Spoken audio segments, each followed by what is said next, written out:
Venom-proof cages. They provide a quality and safety that is unmatched. They are handcrafted and great for venomous and non-venomous snakes. They have a lockable hide box. Keep your snakes in style.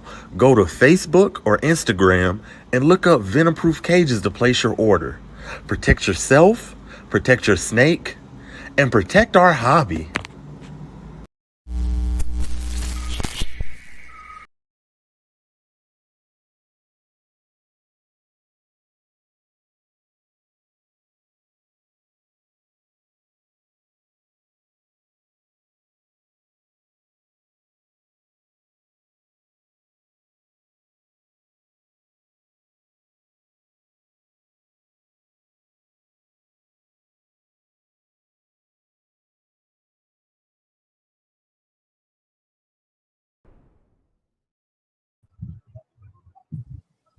Man, I'm excited. Welcome to Big Reptile Talk.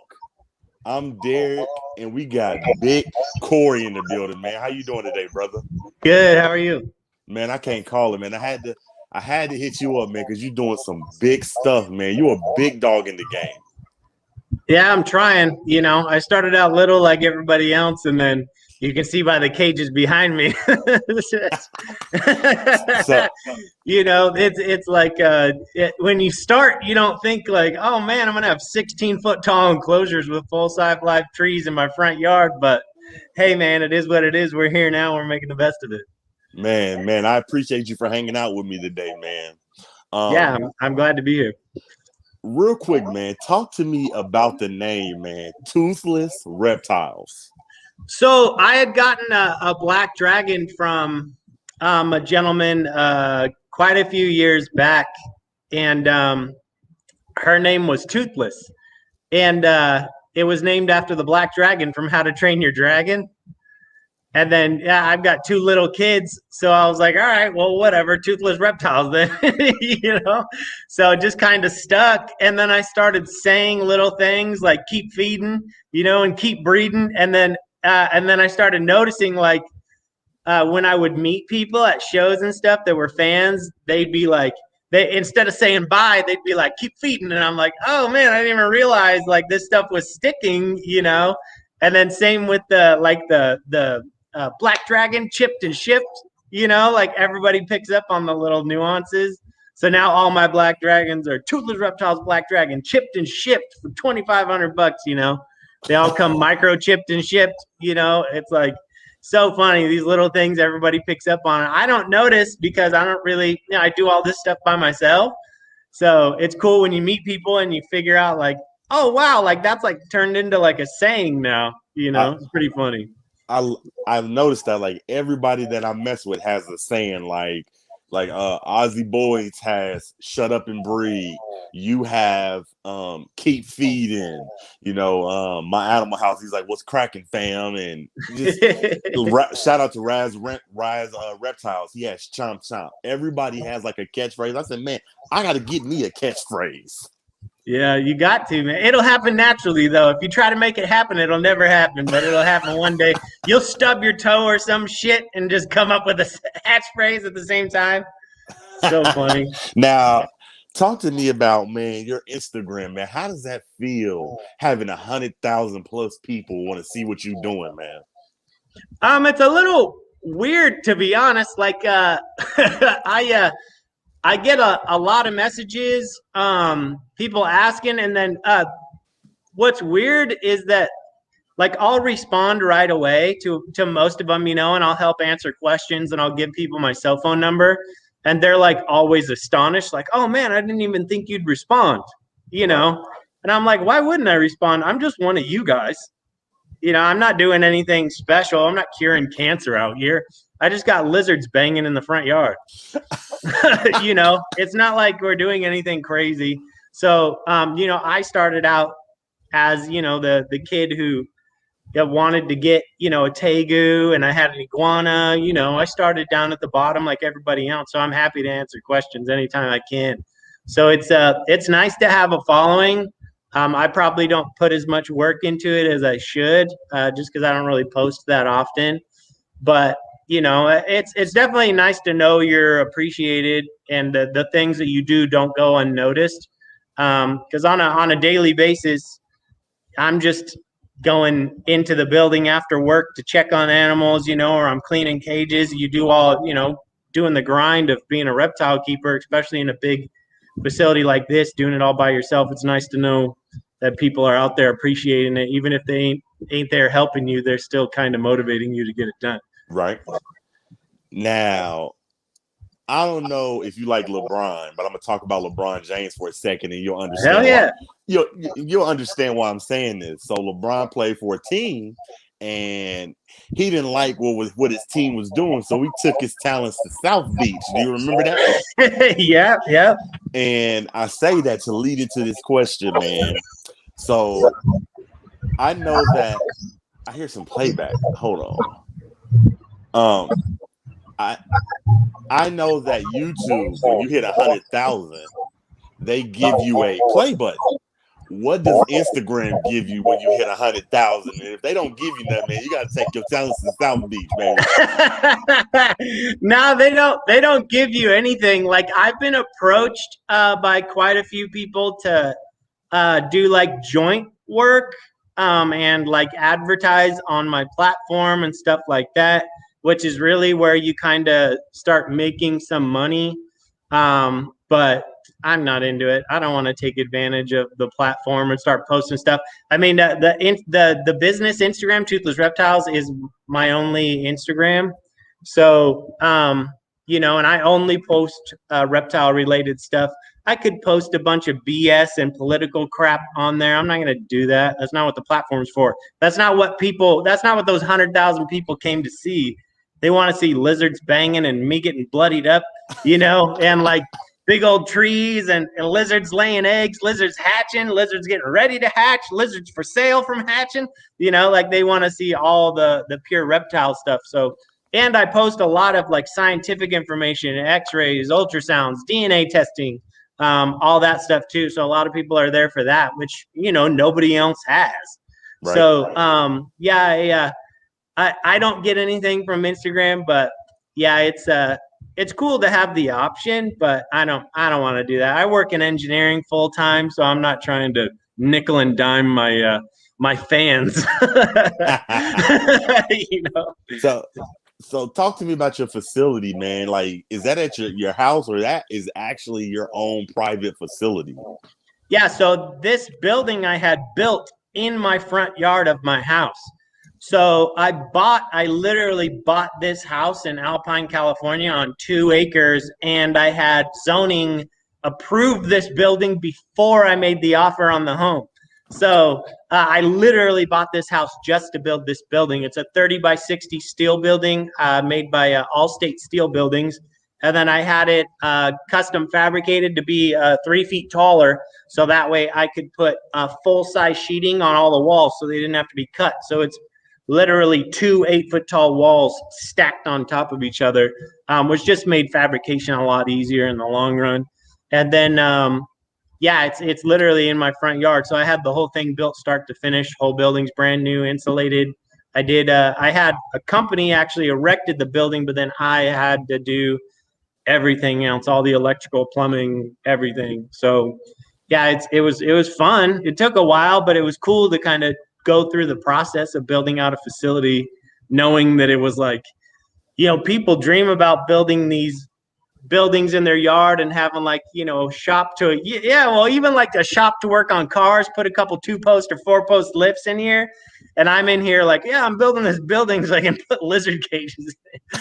They were like, well, how big are the damn lizards? I'm like, well, they're not that big, but they're second to the Komodos in weight, and the croc monitors are actually longest land lizards in the world. Like, and it's just it's like foreign to them. They don't understand the investment.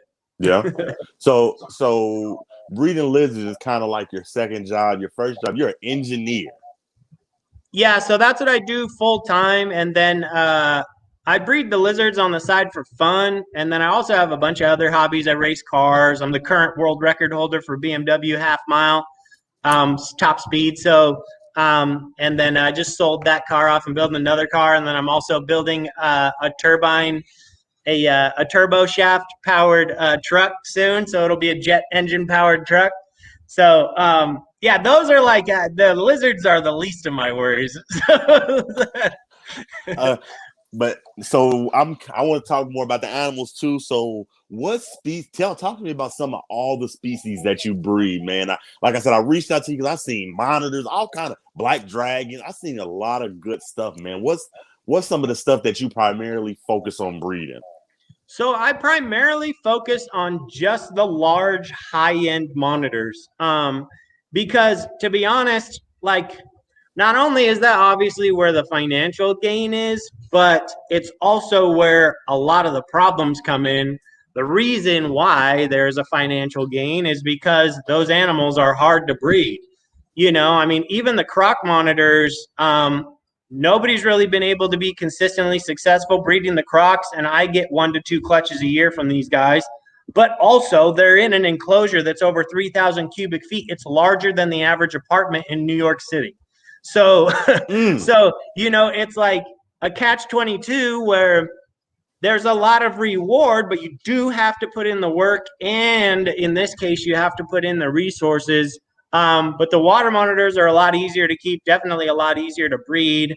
But as far as the black dragons specifically, I just always like the way they look. I always tell people about the time when I was on Vital Exotics website and I saw a picture they had of a black dragon in an egg, and it was just sitting in there curled up, and you could see it. And I was sold right then. I'm like, oh, dude, I got to have that coming out of my incubator. And then I went off on a tangent to go do that. So it's like, and then I have the lace monitors. I breed those as well, which are really fun to breed. They're really rewarding. They're like a good happy medium between the water monitors and the crocs because they're a lot more smart and kind of interactive than the water monitors are, but they're a lot less aggressive and kind of lurchy than the croc monitors. So they're a lot easier to work with. And then also on the plus side, the Bell's phase animals sell for about the same as we sell the CBB crocs for. So yeah, it's one of those cool things where it's almost like the black dragons and the lace like make me feel better about keeping a giant 8 foot plus croc that wants to literally kill me every day. So it almost makes it worth the risk. right, right now with you breeding a lot of these bigger monitors and you're doing it by yourself, you're constantly interacting with them, you're constantly picking them up, and then you're going to your other jobs. Now I want to know, with you breeding all these monitors, are your arms like scratched up and people be like, man, are you okay? What's going on with your arm? Where are all those scratches coming from? Oh yeah, the question I get mostly is, "Oh man, do you have cats?" As they all say, all of them, like verbatim.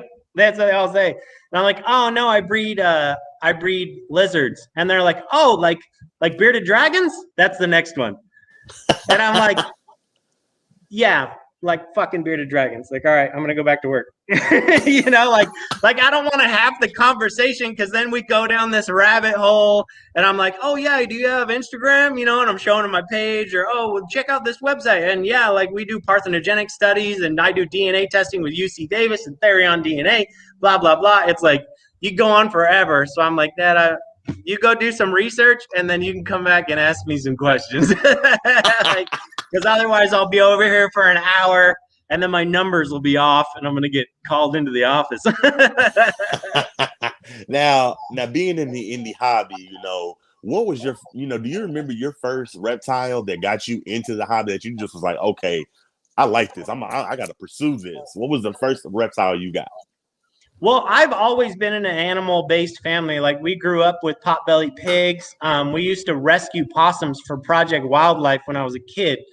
And we always had leopard geckos and iguanas and all that stuff. But as far as the monitor breeding and breeding in general, period, what had happened was I bought a baby Argus monitor from Prehistoric Pets a long time ago when they were just a little shop. And I got it, and it was a total dick, dude. It friggin' hated me.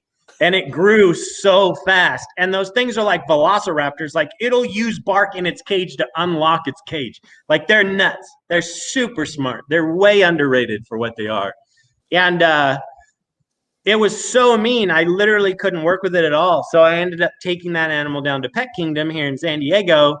And I was like, hey, I have this Argus monitor. Like, you guys can have it. Like, I have this 4x8 enclosure in my living room. And it's like, this thing is too big. I can't handle it. It tries to kill me all the time. And they were like, oh, well, we have a water monitor if you want to trade for that. And I didn't really know anything about water monitors at the time. And that was Yoshi, who I still have, who's 18, 19 years old now. So she was the first water monitor I got, and she was about 2 years old when I got her. And I put her in that 4x8 enclosure that I had the Argus in, and I started to do some research, got her into a big water tub, and then she laid eggs in the water. And I'm like, oh, crazy. Like, it's a girl, and it lays eggs. You know, I had no idea what I was doing. And then I started doing more research about breeding and incubation. And then I ended up, a couple years later, I ended up getting 100% het black dragon from Chris at Vital Exotics, and ended up breeding some, they're considered 66% hets, I think, 50% hets actually. And then it just snowballed from there to where I started selling a bunch of 50% hets, and then I started selling het black dragons, and then I bought some visual black dragons and started breeding all those. And then eventually I got some lace monitors, some experience with those, and I was working more with zoos and stuff at the time. And then when the Instagram actually took off was because my brother and I were breeding earless monitors. We were the first people ever to breed them captive born in the USA. So if you look at the very beginning of my Instagram page, it's only earless monitors, because I didn't have an Instagram account. I didn't have a Facebook. I wasn't doing any social media. And my brother told me, hey, you should look into Instagram. They have a hashtag earless monitors, or a hashtag Bornensis monitors, you know. So we were thinking maybe we could kind of interact with the earless monitor market that way. And then I ended up posting some water monitor pictures, and everybody was way more interested in that. And then it just went off from there. So yeah, it's crazy how it all works out. Right now, having these bigger lizards, you know, a lot of people know about the claws, but they can't fully, you know, understand how powerful some of these lizards bites or these monitor bites can be. Can you talk to me about what like a bite from a black dragon feels like? Well, the water monitors aren't as bad, but all the monitor lizards, period, like they are so strong. They're like a coiled spring, you know. Like I'm 6'2", 220, played college football, did MMA for forever, was on the Olympic gymnastics training team. Like, I'm not a slouch by any means, but if you grab onto one, a big 6-foot water monitor, and it wants to thrash around, like all you can do is really kind of wrangle it and go with it. You know, like you're not going to restrain an animal like that. They're too strong in a small package. And the same can be said for if you let one get a hold of you, it's not going to let go. They're not in the habit of chewing, especially when they grab onto something large. I had a big 7-foot male grab onto my whole wrist. It took me all the way down to my tendons on the top. And then the bottom, I got lucky that when he tore, because I had to tear him off my arm. So I kind of peeled him off this way because I didn't want him to cut my veins and then bleed out. Like that would have been the shittiest way to die. Like, oh yeah, I made it this far, and then I got bit by a lizard in my own garage. Right, you know? right. So that ended up getting quite a few stitches and everything. But and then the croc monitors are, I never recommend people keeping croc monitors ever, just because the margin for error is so small. Plus, you're dealing with an animal that's literally evolved as a carnivore and to attack to eat. So evolution doesn't take a day off. That's what I always tell people. So if you even have your phone out and you're around a puppy dog tame monitor, well, if your phone camera lens, that looks like an eyeball. So they think that's food and they'll lunge at it and try to get it. They don't know it's a lizard, so they're just wired to try to eat, and to try to, pounce on food or take that opportunity when they can. So I'm very lucky that I've only ever been bit by an adult water monitor, but I've seen Tom Crutchfield's videos where he got clipped by a croc monitor, and it's just a whole different ballgame with the crocs. They have double serrated teeth just like a shark. They shed their teeth just like a shark. You'll find teeth all over the enclosure. There's a guy named Julian Beryllium who's in France, and he has like a whole bag full of croc monitor teeth because you find them everywhere. Yeah. And they're made to cut and serrate. So you're not looking at stitches, you're looking at surgery when you get bit by a croc. So it's just a whole different ball game. That is insane. Now, man, you got multiple jobs, and that's a good thing. But man, you making some good money with these monitors and dragons. Because I looked at your Instagram, I said, man, this is dope money prices. I seen one. I think I seen the Black Dragon 2,800. Dude, I used to be in the dope game, so I hear you.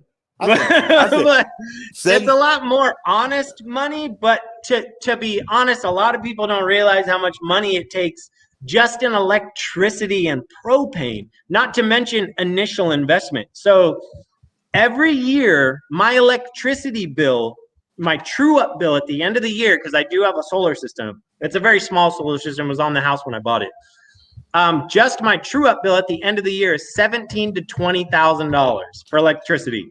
And Jesus then Christ. On top of that, propane is another close to $20,000 throughout the year to pay, because I have a 500-gallon propane tank that just supplies this building with propane to a 200,000 BTU heater, and it keeps this building at 86 degrees all year round, which is obviously profitable because the animals are constantly cycling because they don't go through a season. But at the same time, if it's 30 degrees outside, because I'm at 2,500 feet elevation, which is another reason why I bought this place, because I wanted the elevation. It'll get in the freezing temps. That heater is not shutting off for weeks at a time sometimes. So the propane company literally comes out every single Thursday to fill it up. And if it's really empty, it's about $1,200 a week. If it's not as empty, it's about $600 a week. And they have like a satellite box on my tank, just in case it drops below 20%, then they automatically come out to refill it. But yeah, it costs a lot of money to do this, and that doesn't count, the 150, 200 grand I spent on the building and all the equipment. Yeah. So, even just the concrete for this building was $35,000. So that's just for the concrete slab and everything. Then the actual structure of the building was another $40,000. And that's just for the structure of the building and the concrete, which is basically a box on concrete. And then you got to figure in everything else. I mean, the giant fire suppression system that we had to put here to meet code was another $6,000. It's like everything costs a lot of money. It would have been a lot more cost effective if I found a house that already had a building. But at the same time, I wanted to build everything from the ground up. So it was nice to be able to do that, but there is a cost involved, and it's really expensive. I mean, I don't make a whole lot of money off the lizards, to be honest. I really don't. It's because you're doing it the right way. You selling your lizards and you're getting that money and you're putting it back into your business. You're smart, man. Yeah, it's a catch-22 because to be honest, I bet you I could be just as successful with less resources, and I could be doing what these other guys are doing, like nerds, sticking a bunch of lizards in closets and treating them like shit. And then making whatever money I can on the side. But I just flat out don't want to do that to the animals. I'm here for the animals. There's a reason why I only have 7 adults and I still produce more lizards than anybody else. It's like it comes down to you put the resources into that animal and the animal will give you the resources back. So yeah, it's kind of a catch-22 where I didn't build this building to make money. If I was building it just to make money, I'd have 7 times as many cages in here and they'd be half the size. Yeah. So, because that would be where you'd want to hit your profit margins at. You'd want to find the least amount of space and the least amount of resources I can put into any given animal to still maintain a certain level of production, right? So, Right. and there's a lot of people out there who just do the bare minimum and they get the bare minimum. Well, I wanted to hit this with the ground running, as I'm going to give them the maximum, and I'm okay with getting the bare minimum if that's what it means. Yeah. Now, talk to me about some of the people that you look up to in the hobby. Some of the people that are, they are influencers, and you just admire them, and you look up to them. Well, I think mostly number one as far as animal keeping is Ty Park for sure. I mean, he's one of the guys where you can look at his stuff and money's not a factor either. And I honestly don't know where he gets his money from. It's none of my business.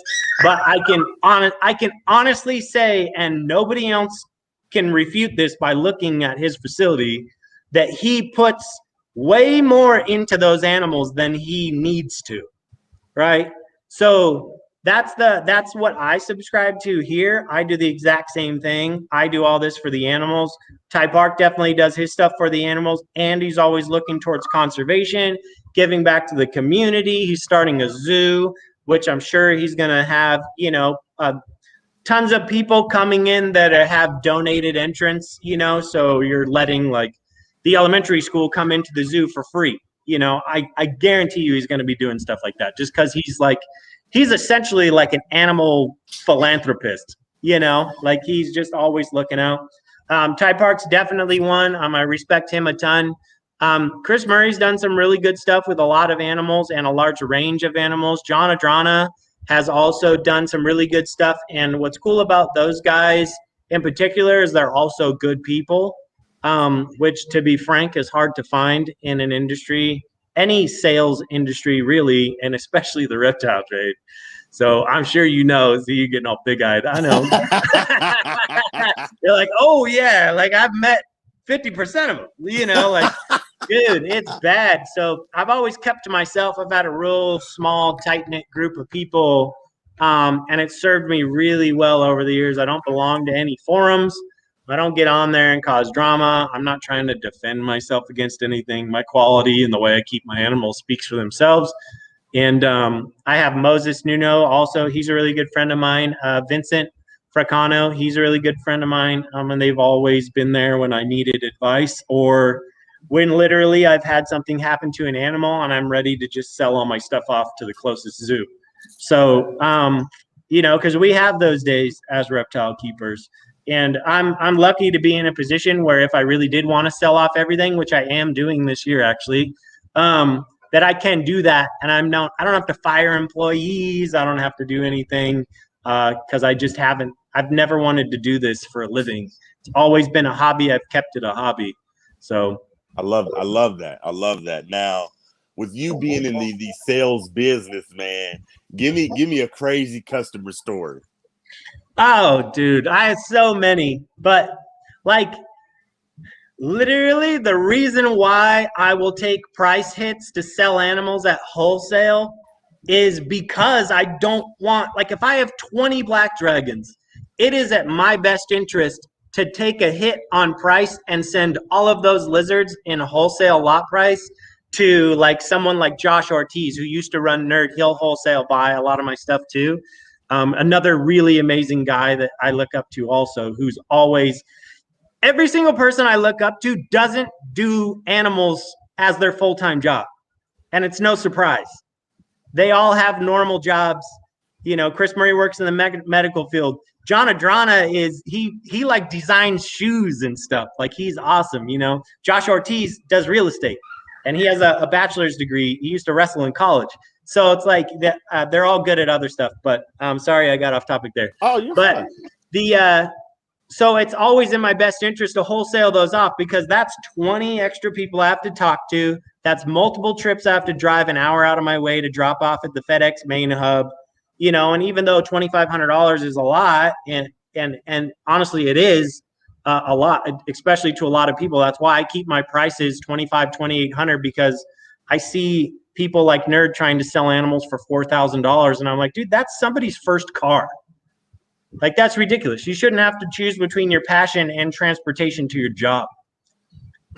You know? Right. So, but one of the craziest customer stories I have was I actually made a video about it, but I had a guy that I sent a black dragon to, and he had said that it had passed away. He was actually an owner of an education. I sell a lot of animal to people who have education programs just because I like to support that kind of stuff. Well, I sent him an animal, and a couple months later, he said it had passed away. He wasn't sure what happened. He sounded really upset when I talked to him. And normally I require the animals to be shipped back before I issue a refund. That's why I microchip all the animals as well. But in this case, I didn't because I had a decent rapport with the gentleman. And then I ended up sending him another black dragon for free, which you do anyway, you know. So I sent him another black dragon for free to cover that one. Couple months later, he said that one had passed away, right? So now I was at a point where he was like, oh, well, can you? And I was like, all right, well, I'm just going to refund your money then, because it's not in my best interest at this point to keep sending you lizards. I'm losing money. Right. So obviously there's something wrong on your end. It's not possible for me to have sent you 2 bad lizards out of 2 different clutches. Like, just the odds are exponentially not possible. Right. So I told him, oh, well, I'll just refund you your money, and then I'll just cut ties. You know, I can't help you out. I'm really sorry that you had this experience, but I'll just refund you your money and we'll just move on, you know. Right.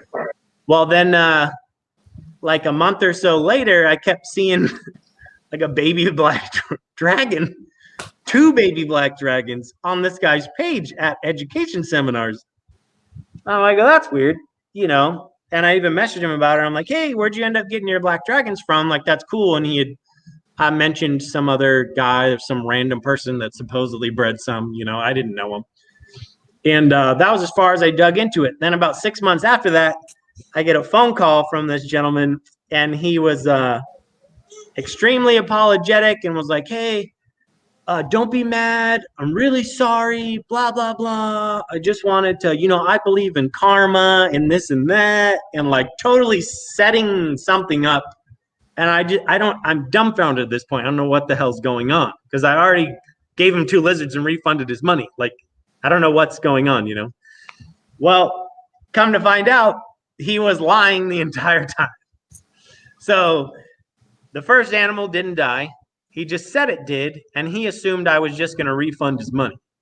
Well, when I sent him another lizard, then he said that it died also, thinking that, oh, hey, he's going to send me another one maybe, you know. Well, when I refused and I was like, oh, well, I'll just send you your money back. Well, after a few months, I guess he started to feel bad about it. And then he contacted me, and then he offered to pay for the lizards. And I'm like, dude, if you're really in that position where you're willing to, you know, screw people over and stuff, I'm like, I don't want your money. I don't want to have anything to do with you. Like, you can keep the animals, use them in your education. If you happen to have them on live TV or something, do me a favor, shout my name out, you know, but I don't want to have anything to do with you. And then I told them, as far as karma goes, karma comes before guilt and shame, not after. And then I just hung up the phone. I'm like, dude, this is it. These are the types of people, and this is the reason why I have policies like I do, because even when you trust someone, you have a rapport, you have somebody you've been talking to on the phone for over a year, setting up, you know, because a lot of this stuff takes forever. I mean, it takes 6 to 9 months to hatch out a monitor lizard. So you could be talking to someone for over a year before they actually get their animal. And people just always looking to take advantage. That's why I don't do deposits anymore, because I'm not a dick, so I'm going to give you your deposit back. You know, so if something comes up, I'm not going to be like, oh, deposits are non-refundable, click, like a lot of these other guys will do. So I only take full price up front. It's an early purchase. That's what it is. All the money is already there. You already bought the animal. When it's ready to go, I'll ship it to you. If I can't ship it to you, I'll be happy to refund your money. But if for the most part, you've already paid for it, and that's it. That's a done deal. That's a full transaction. Same thing with our return policies. If we have an issue with shipping and DOA, which we've never had before, but if we do, you have an hour to tell me, because you are supposed to be home when that box gets there. That's why we have proper scheduling for shipments. So if you're not there and you don't open it for an hour, well, that lizard could have been fine when it got there. It was sitting on your porch in the hot Florida sun. That's probably why it died, Right. So I literally have to, that's a really stressful part about sending animals, also, is just constantly dealing with shipping and following up with the people. Hey, are you going to be there? It's on the truck out for delivery. Hey, I just got a notification it was delivered. Give me a call as soon as you can. Let me know the animal's okay. And you go through this 80 times in a year when you also have a normal job, 2 kids, and I still go to school for other certifications. So it's like, no, it's a nightmare. But yeah, that was just one of many stories I could probably tell just of a horrible customer experience. Now, with reptile expos going on and COVID kind of being, bans being restricted, are you going to be hitting up some more reptile expos? And when you do hit them, do a lot of people recognize you? They're like, hey, that's Toothless Reptiles. Yeah, sometimes. So, I don't ever go to the shows, really. I'll go every once in a while if Moses and Vincent want to go. I do get people that come up to me, but it's funny because Moses and Vincent are supportive of me, right? So I'll meet up with them to go to the shows, and they'll have on their black Toothless Reptiles t-shirts, and I don't wear them because I'm not gonna wear the Toothless Reptile shirt. So they're walking around like my groupies, and I feel so bad about it. And then people see me walking around, and I'm a taller guy. People notice, I stick out in the crowd a little bit. And so they'll see Vincent and Moses wearing Toothless Reptile shirt, and then they'll see me tagging along, and then they'll kind of put 2 and 2 together, and then you see them on their phone, looking through the Instagram because trying to see what I look like. And then they're, oh, hey, you're Toothless Reptiles. Oh my God, blah, blah, blah. And they'll come up and talk to me. It's fun. But I mean, it's not it's not crazy. I mean, it's not like Brian Bart's check, or probably even Kevin McCurley gets. I would imagine those guys get a lot more. But I'm definitely willing to have a conversation with anybody whenever the chance arises. I like that, man. You're super down to earth. Now, talk to me about your personal collection. Talk to me about the stuff that you're not selling. So we obviously still have the earless monitor project, but we just don't sell them to the public. We stopped selling them to the public years ago. We still sell trios to zoos and scientists and biologists. They're a nocturnal lizard, related to beaded lizards. They're high. They get stressed out really easy. They're hard to take care of. They eat earthworms and bloodworms. They're insane. So we have all those, and we're lucky that we can do projects with zoos and biologists because we have all of our U.S. Fish and Wildlife paperwork for all of our animals. And then we also have a project where we have 2 large Galapagos tortoises. So those aren't going anywhere. Those are kind of a retirement plan. So we have those. And then my kids wanted to get chickens. And so I actually cranked the heat up in one of my reptile incubators and hatched out chickens in there. And so I did that, but as far as reptiles that I personally keep, I only keep the large adults that I have in this building. So I don't keep anything really personally. And after this year, I won't have any reptiles, but I do want to get some Parsons chameleons. So if you find any or know anybody who has some, let me know, because Parsons are a project that I really want to get into just because obviously my kids could get more involved because they're not going to lose a friggin' arm in the process. And then and they incubate for 18 to 24 months. So they're you can literally set your incubator up to have seasons because they'll incubate the eggs for 2 years. So it's it's one of those cool things where some people may have started there and ended up here. I'm right here, and then I'm going to end up with some Parsons chameleons. That's definitely a good goal to have, man. Now, I gotta ask you this, man, because I feel like you're gonna keep growing and keep growing and keep going. What's that 150K subscriber celebration gonna be like, man? I don't know. I don't think we'll hit there before I sell off the animals. Um, so, but what's funny is, so I hatched out some pretty amazing animals actually a few months back, and I never posted them. And it was specifically because I work with I have a private buyer out of Europe that buys a lot of my animals, and generally when she wants an entire clutch, it's up to her whether I post any information on them because they're not my animals at that point. Um, so a lot of times when I do sell stuff off, and she usually likes all of my odd stuff that she wants them, and then I already know, like, all right, well then I'm not posting this stuff. But dude, if I would have posted some of the stuff that I had hatch out, it would have been nuts, man. It would have been way worse than when I had that clutch of hybrids, the croc monitors and water monitors, and that was like turned into a shit show real quick. So, and then, what's funny is, like, the more hate you get on the internet, it just kind of proves your success. And then also, the people that were hating on the projects never follow up with them. They never read the DNA data. They never send in samples to the projects. They never read the articles. I mean, there's a 12-page article in the first edition of Reptiles magazine this year that was all of my parthenogenesis data and the project, the hybrid project information as well. So, I get the same ridiculous questions all the time. Hey, whatever happened to the hybrids?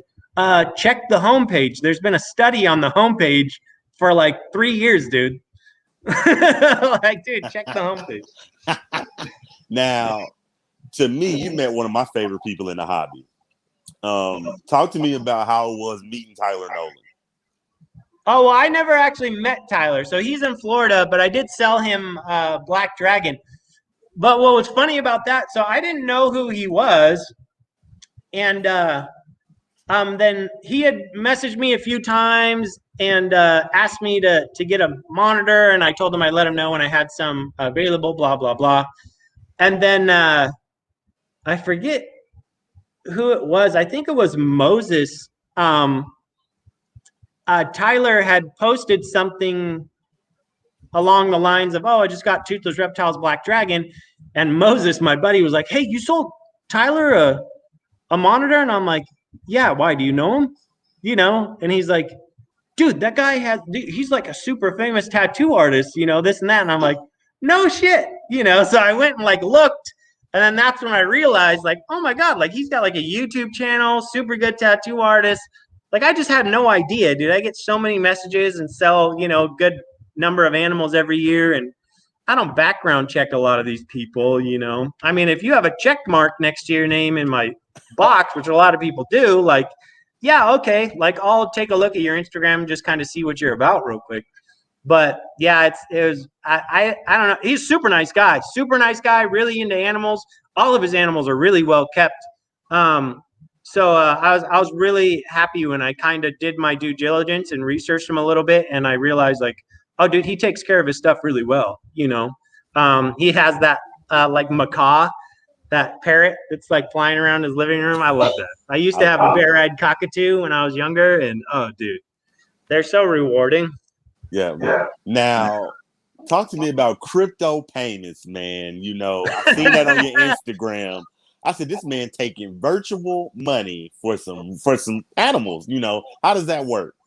So cryptocurrency is a really good thing. So obviously you're dealing with blockchain technology, and then depending on which cryptocurrencies you have, the people where cryptocurrency would be a viable payment method would be people that have already invested in cryptocurrency maybe 6 months, 1 year, 2 year, 10 years ago, to where their current shares of cryptocurrency are now worth, exponentially more than what they paid for it. So if I'm willing to take that crypto, you might be giving me a single Ethereum token for a black dragon, which could be $2,500 for that Ethereum token. Well, to you bought it a year ago when they were selling at 150 a token, 150 bucks a token. So you just bought a black dragon for 150 bucks. To me, I got exactly what I wanted. I got $2,800 for that black dragon. So especially when I made that announcement, it was during we were in kind of a bearish market where Bitcoin was kind of coming down, and then all of the other cryptocurrencies also come down a little bit around the same time. And what's funny is if you look behind me, that's one of my cryptocurrency mining rigs actually running in the background. What? Passive income? What? So anyway, so I'm making money while making money. So we have so it's just like especially if the current market price is really low, that's really good time to be taking payments in crypto, because you don't want to be taking a payment with Ethereum when Ethereum is like at its all-time peak in price potential, because it's going to go down after that. So in the next 24 hours, that black dragon that you just got $2,800 for is actually only worth $2,200 now. Now you got to wait for that money to be worth what it was supposed to be worth again, and then you can sell it if you want, or you hold on to it. And it's just way more viable investment. You're essentially being paid with something that if you hold on to it, it's very likely to be going up in value. If you give me $1, I know that's going to be worth less every single day that I have it in my pocket because of inflation. So U.S. currency is only ever going down. Cryptocurrency, it's generally going up, especially if you're willing to hold it for at least 4 years. You're always usually looking at a return. So it's just it's something fun to do too. I literally am in the middle of taking a gigantic payment for the lace pair in Ethereum and Bitcoin. So it's pretty cool. And Ethereum is, at a lower market, but if the person who's giving it to you got in at even a lower market, it doesn't matter. So for me, I'm excited because I'm like, all right, I'm going to get such and such amount of money in Ethereum right now, and I know it's going to go up. And this other person is like, hey, I'll give you that money in Ethereum because I already made my money on it. Right. I bought it 2 years ago. So, it's like a win-win for everyone. It's just you need to be a little tech savvy, and it's a risk too. A lot of people you need to sell that lizard and you need to have it in your PayPal account so you can pay your mortgage. Right. That's just not what I'm doing. With you taking this crypto, man, you seem like you got a lot of knowledge about it, and I see you making a lot of money off of it. Yeah, it's a good idea. I mean, it's along the lines of the microchipping. You look at the microchipping I do, it's less than $7 an animal. There is no reason that everybody shouldn't be microchipping their animals. Plus, it's an excellent investment just for peace of mind on my end, because I can trace that animal. I know that if somebody contacts me and says, hey, I bought a Toothless Reptiles black dragon from a show, blah, blah, blah, it came from this guy. Do you know if you sold it to him? I don't have to know anything about it. I can tell them, hey, take it to the vet, or even take it to animal control. They'll scan its left rear leg. They'll give you the 15-digit ISO microchip ID number. I can look in my records and find out exactly who the parents were, when that was hatched, who I sold it to, all the information, and I can give that to you. Obviously, I wouldn't give them who I sold it to and pricing, but I could tell them, hey, yeah, that hatched out on such and such day. That's from a pairing of Dark Knight and Onyx. So they would have that information to be able to build from right there for any breeding project that they have. Right.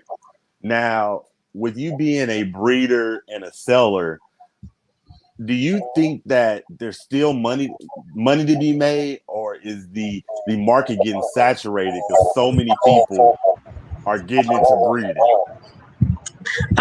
As far as like the big monitors and the high-end animals, I haven't really seen anybody that successful.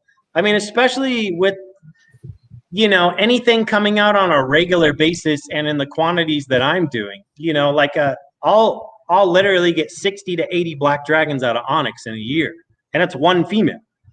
So she's producing 4 times as much easy than the next best guy, being Nerd, produces in the entire year. So a single one of my clutches is more than he will get in a whole year with however many black dragons he has. So it's just for me, and also having a name behind it, and then the quantities that I have, I'm not really looking at the market too much because I don't have to sell those animals at retail, right? Because I can sell those animals at wholesale cost. That wholesale cost is always going to be there because whether the person that's selling those secondhand is making $500 or $1,500, that's where the market comes in. For me, I'm not changing my wholesale cost. My wholesale cost is always the same. And in my particular situation, I can sell stuff for wholesale because I don't need to make $1 million off this clutch. I'm going to get another one in 3 months. Right. And that's just one of the pairs. And then the lace produce and everything too, and the Crocs produce as well.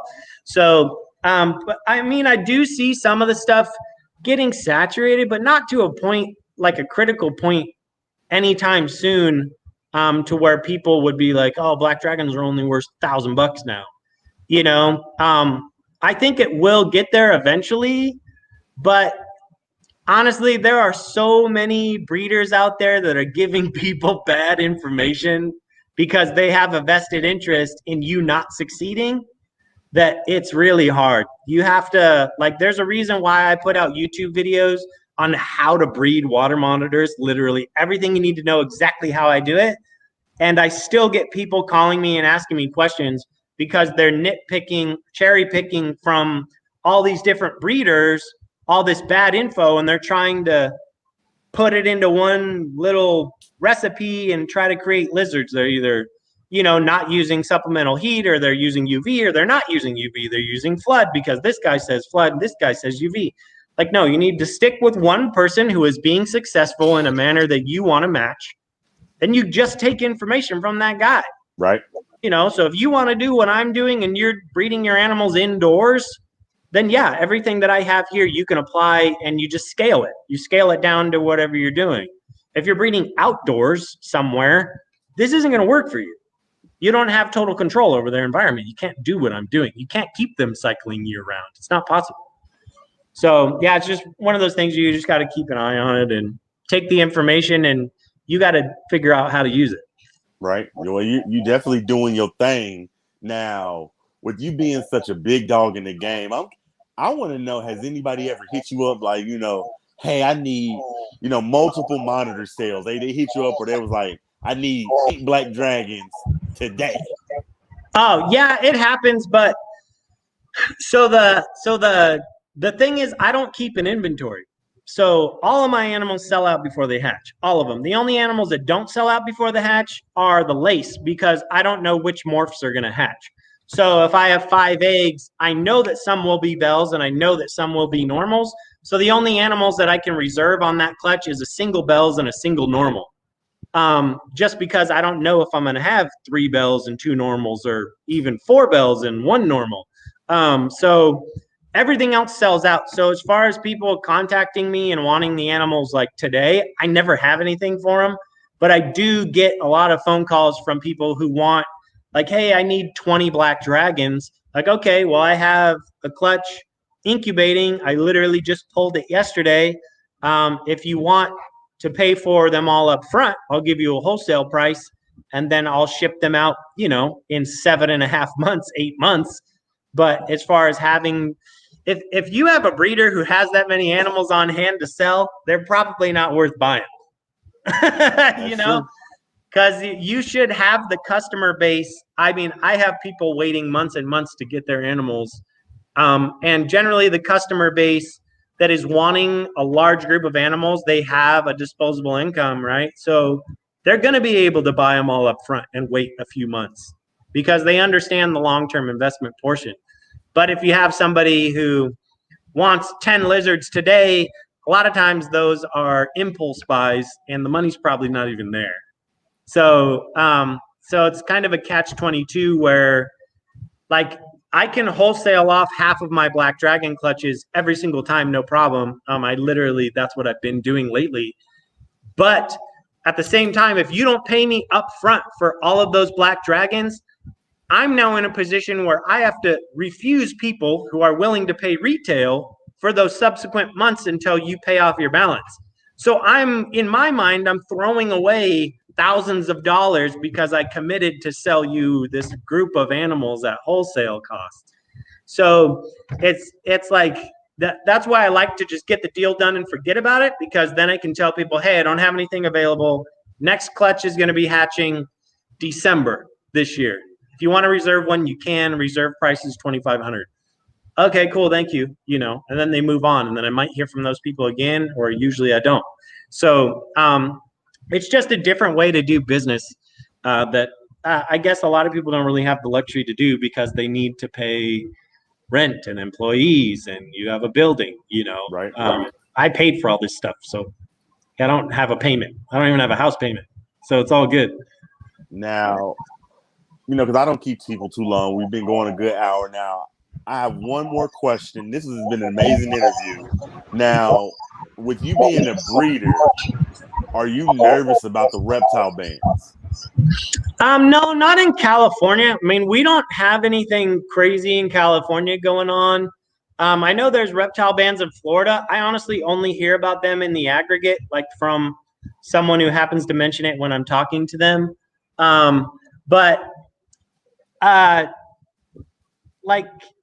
So here's what I don't get about the reptile bans is, so Varanus salvator is illegal to have in New York, I think. Mm-hmm.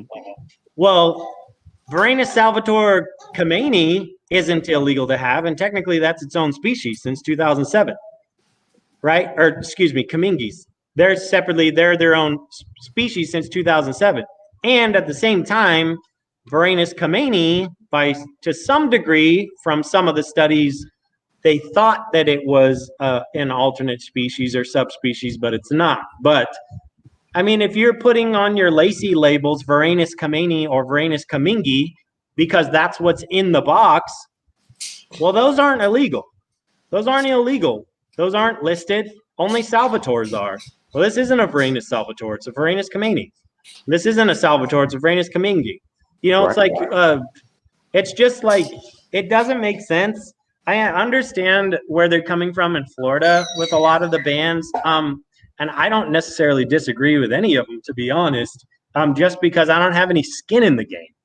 So I'm not too worried about it. In California, especially where I'm at, I'm in Southern California, San Diego. There's not a whole lot of congressmen looking at invasive species of tegus, or like 30-foot long pythons living where in Coronado by the Navy base. Like, where would these snakes be? We don't have the Everglades here, so it's not really something that's on my radar. But I'm going to be out of the game soon anyway, and I don't think they're going to outlaw Parsons chameleons anytime soon. So, hey, as long as they don't outlaw Parsons or cryptocurrency, we are good. Now, before we get out of here, I got one more thing I want to ask. Can you put some gloves on and show us like a monitor or it don't have to be a big one. Do you have? Oh, I'm going to give you a big one. All I got are big lizards, dude. Do you have something you can show us? Yeah. I appreciate everybody in the chat, man. This has been an amazing interview. Toothless Reptiles is a big dog in the game, man. He's doing some amazing stuff at his facility. Shout out to everybody in the chat, man. Look at that. Gorgeous. This is Onyx. This is our big female black dragon. She's the one that lays like 18 to 24 eggs at a crack every 3 months. Gorgeous. So she's really cool. She actually came from a disabled Army vet who was a paratrooper and ended up getting partially paralyzed, so he couldn't carry her around anymore. And then he wanted her to go to a good home. She's a puppy dog. She's the one, like, when I have kids come to do tours of the facility, I bring her out. And then I'll grab you one more. You just hang tight. Gorgeous. Again, man, I appreciate everybody in the chat, man. Reptile Feeding, J&G, Iron Dog, My Animal House, everybody, man. Desert Wolf, Venom, D&G Reptiles. everybody, man. Shout out to everybody in the chat, man. I appreciate y'all for watching. Tavian's World Reptile. Okay, we gotta get her. Ball Python Love, man. Shout out to Ball Python Love.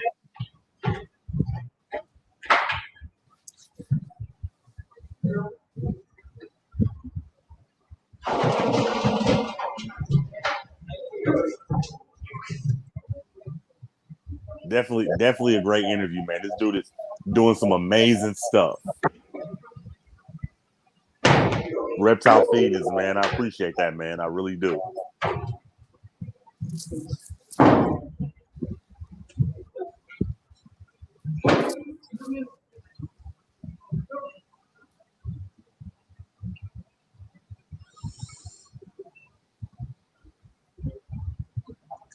Fitz Family Constrictors, man. I appreciate you too, man. Shout out to Fitz, man. Now, what is that? That's gorgeous. This is my breeding female croc monitor.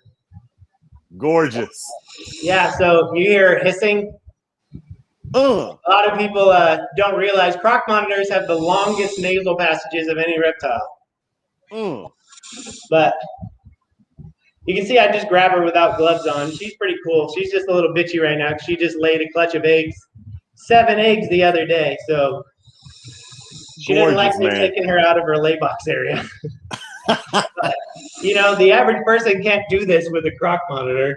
Right. So that's one of our big girls. I'm gonna put her back before she. All right, well, yeah, put her back. Come on back, man. My lady said, "What do they eat?" If that thing came at me, boy, I'm out. This has been a great interview, man. It was definitely fun. All right, I'm back. It's a big building. First off, before we get out of here, Toothless Reptiles, man, Corey, I want to say thanks for hopping on with me, man. You're a legend in the game. Thank you. I appreciate it. Thanks for your support.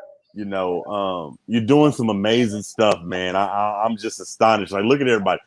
I'll take 2, please. My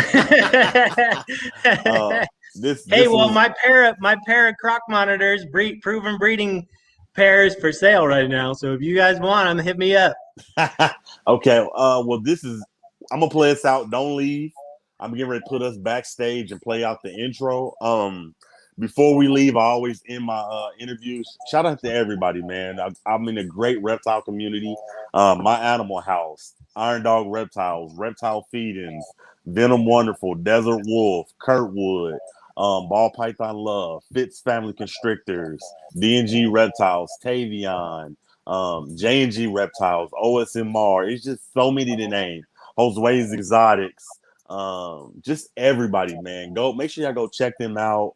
You know, Yvonne loves pythons, Reese's pythons, everybody, man. Go subscribe to them.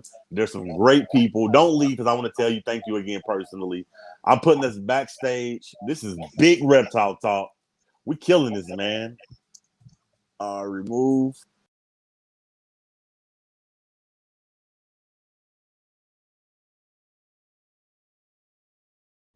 Venom-proof cages. They provide a quality and safety that is unmatched.